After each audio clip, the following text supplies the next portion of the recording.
In a world where shortcuts seem to be the norm, there's something to be said about taking the road less traveled. Meet the 2x4. Humble, sturdy, and oftentimes overlooked. While plywood seems to be the go-to choice for most, at least that I can tell, consider this. With a few 2x4s, you can not only save a penny or two, but also hone your craftsmanship in the process. I've decided a while ago that if I'm building anything for the shop or a tool, I will limit myself to almost exclusively 2x4s, and maybe a scrap piece of plywood or two if it's just lying around. But having to build these panels from raw, knotty, twisted and warped Home Depot lumber gives me a lot of practice I wouldn't get if I were to start with a nice, flat, square, uniform sheet to get all my cuts from. I get practice getting precise cuts, practice managing the limited resources in the best way. Every project with 2x4s is a lesson in accuracy and resourcefulness. Sure, it'll take a little bit more effort, maybe a lot of bit more effort. But if you're a builder yourself, or you like crafting anyway, you know we're not doing this because we like to take the easy way out. It's about pushing yourself, your limits, and growing as builders, honing the craft. Or at least for me, gaining enough skills to pretend that I have a craft. Well, that's at least the monologue I gave myself to justify spending 4 hours working on these panels instead of an extra $10 buying plywood.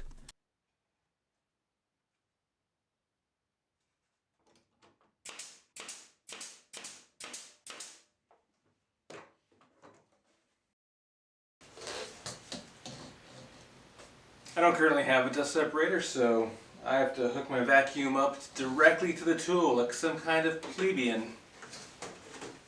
And that is why you should look where you put your hands.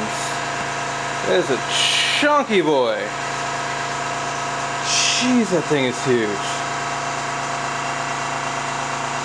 I will scrap that. Well, at least this makes for some sweet, sweet camera action. I hate my life. I don't want to kill you, Mr. Spider. I don't want to kill you. Oh, you better not be able to jump. I hate this, I hate this, I hate this. Ugh. Be a good little spider.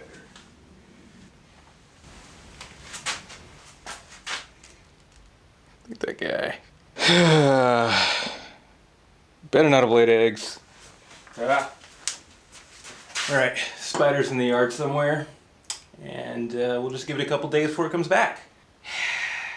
Freaking pacifist. Alright, where was I before that spider rudely interrupted your scheduled broadcast?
things and fill them with glue, you might want to double check that your wheels turn.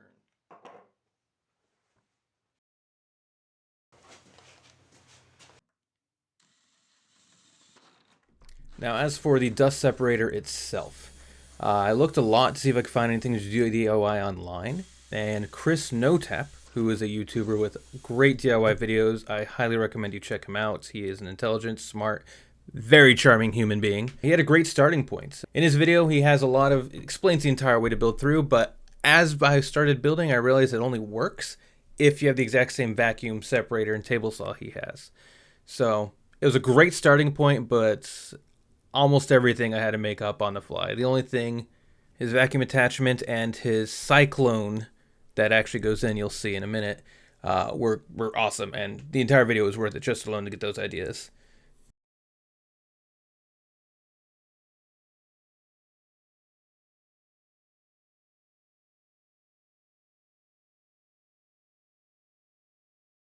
So the question remains, why am I using Home Depot buckets instead of spending $50 on a cyclone that I could attach to a Home Depot bucket? Well, I don't like spending money. Also, it's kind of nice to build something yourself from scratch. And if you are anything like me, you have a couple Home Depot buckets just lying around. All in all, I think I only spent $5 building this cyclone and this dust separator. This part isn't as easy as he makes it look.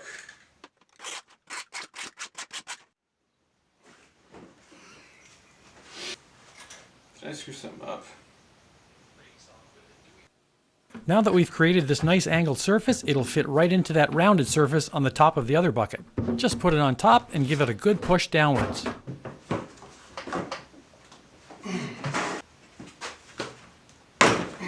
Give it a good push downwards. Yeah, come on. Give it a good push downwards.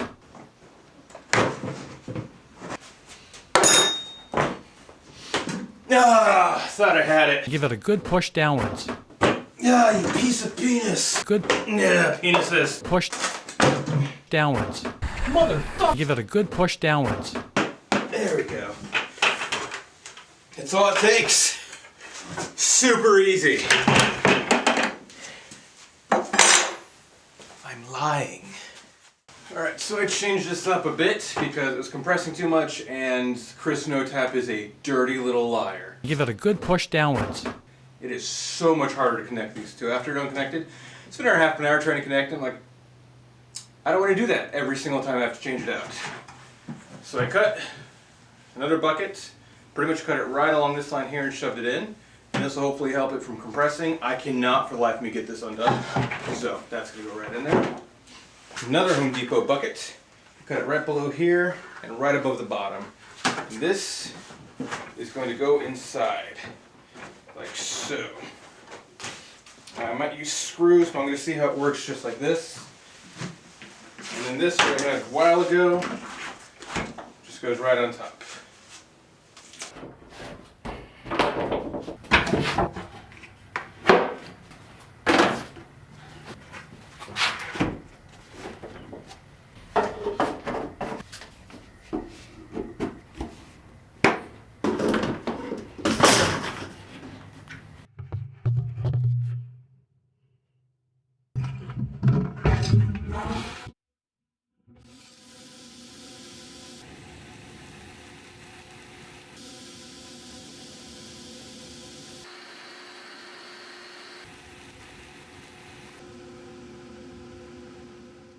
So how much airflow and suction does this lose? I don't have airflow testers or anything like that, so I'm just going to test this the best way that I know how.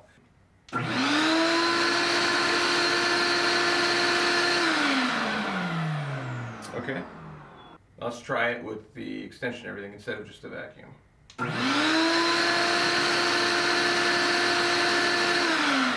Yeah. So I'd say it lost about 10, maybe 15%, but that's fine. Now on to the air purifier. And don't give me crap, I know I'm using plywood here.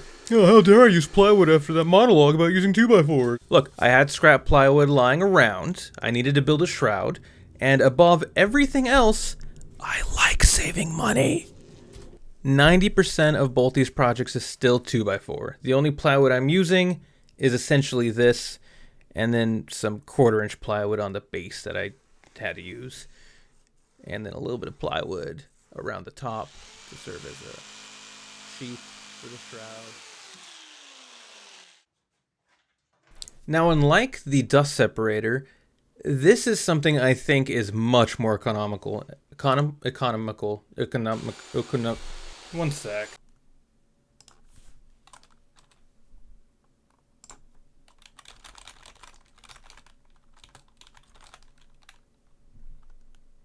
Economical. Looking online, finding air purification systems that are roughly the same size, this would cost anywhere from $1,000 to $3,000. Well, at least for the ones I find that move about 6,000 CFM. I'm building this out of the scrap plywood that I had lying around. I know it's not 2x4, leave me alone. And one 2x8. Oh, and an industrial fan and 8 filters that are MERV 13. And some casters. But that's it. At the end, I'm going to go over the difference in value, how much I spent versus how much I could have spent if I bought something, and how much money I saved. So you'll get to see exactly how much this saved me. This 100% has been worth it.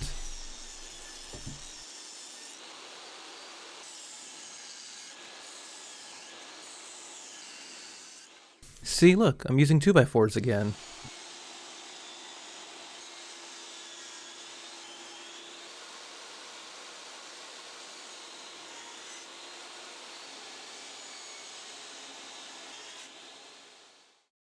Far from perfect, but this is just an excuse to use hand tools to finish it up. Whoa! Hand tools too? Holy crap, this guy's like a real woodworker.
And I'm going to do the same thing, throwing dust everywhere, except I'm going to have this fan on the opposite side of the shop on and see how long it lasts.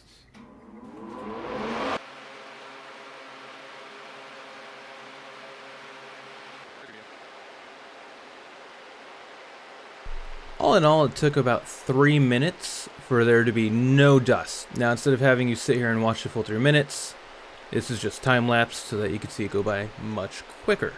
The distance between where the camera is and that purifier in the back is about 17 feet. Now, the fan I bought moves 6,300 cubic feet per minute. My shop is about 2,000 cubic feet. Not square feet like some people's shops, cubic feet.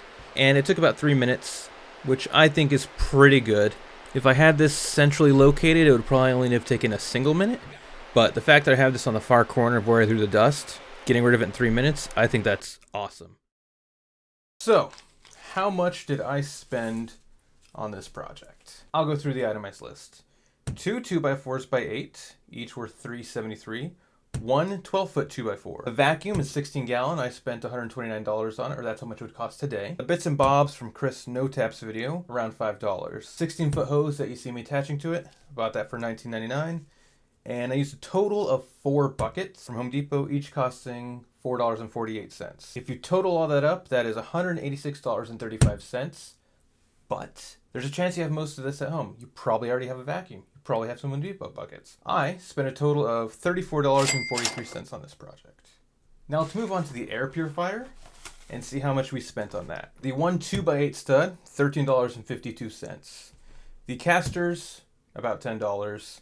The fan itself, $89.99. The filter, I got MERV 13. It's the highest MERV I can get without breaking my balls on the cost. Came out to $11.16 each. I had a total of 8 of them. The plywood I had just lying around the shop. But if you were to total how much plywood I used, if you were to buy it yourself, it came out to $16.27, the 1/4-inch plywood, and $8.75 for the 1/2-inch plywood that I built a shroud out of.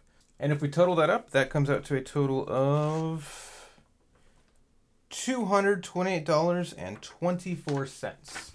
Combined, I spent $260.67. Now, you might be asking yourself, spending $270 essentially worth it for this? In part, yes, it's good for your lungs, but the fact that after building this, my wife stopped nagging me, you can't put a price on that. You really can't.